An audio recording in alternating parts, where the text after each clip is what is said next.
Donc on titre l'aspirine.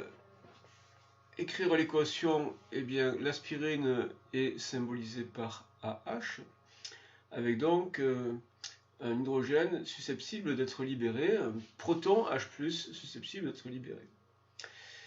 Les ions HO- réactifs titrant, donc récupère cet ion H+, pour donner H2O. AH ayant libéré H+, devient sa base conjuguée A-.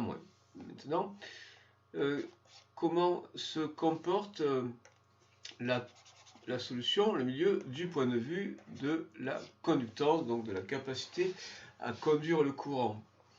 Eh bien, chaque fois qu'on introduit dans le milieu une molécule, un ensemble Na+, plus HO-, les HO- sont consommés, mais il apparaît dans le milieu un ion A-.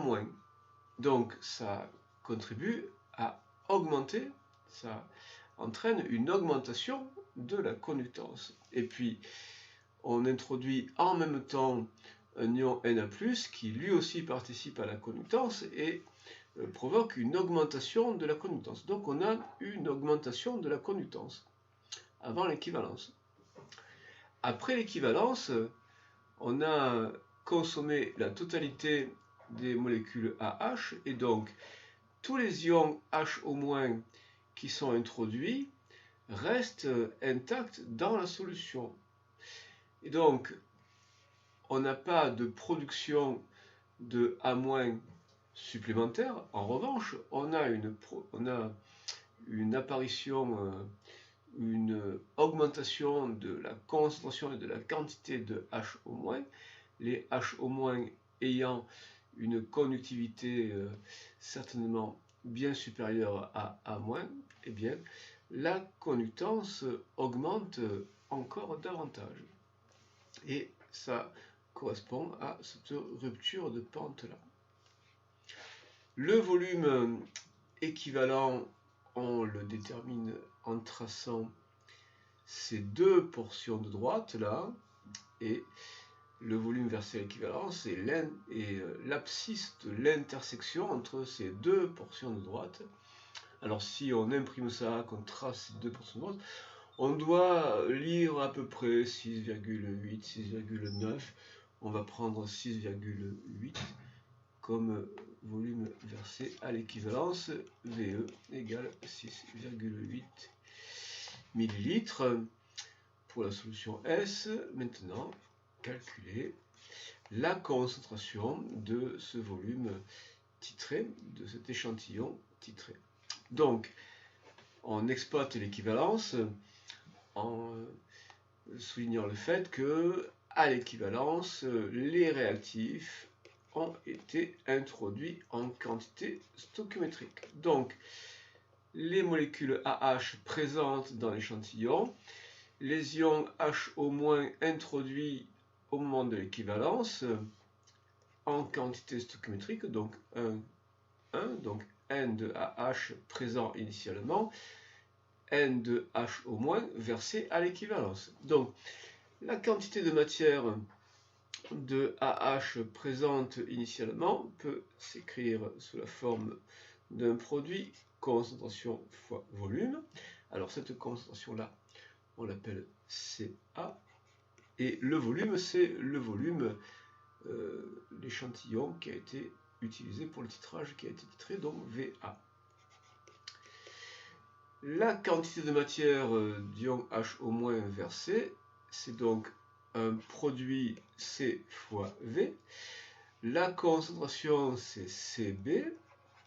Et le volume, bien, c'est le volume versé à l'équivalence qu'on détermine graphiquement, donc VE qu'on a déterminé graphiquement. Et donc CA égale CBVE sur VA égale CB, c'est 1,0 10 puissance moins 1, VE 6,8 10 puissance moins 3, le volume initial, donc 100 ml, donc 110 puissance moins 3, Et donc, ceci, ça donne 6,8 10 puissance moins 3 mol par litre.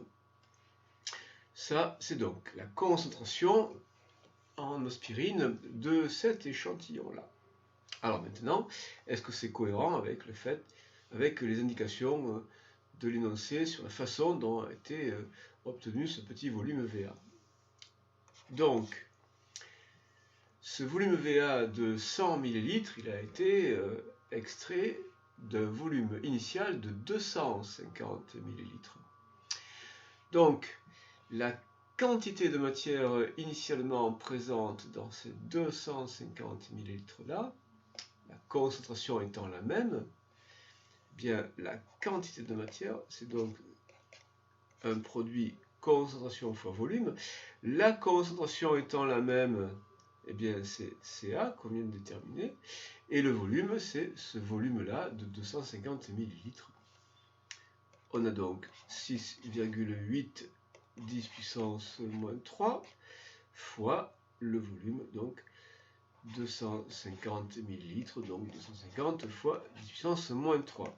Et ça donne 1,7 10 puissance moins 3, 1,7 10 puissance moins 3 mol. Voilà, il y avait donc 1,7 10 puissance moins 3 mol d'acide salicylique, d'aspirine, dans ces 250 ml initiaux.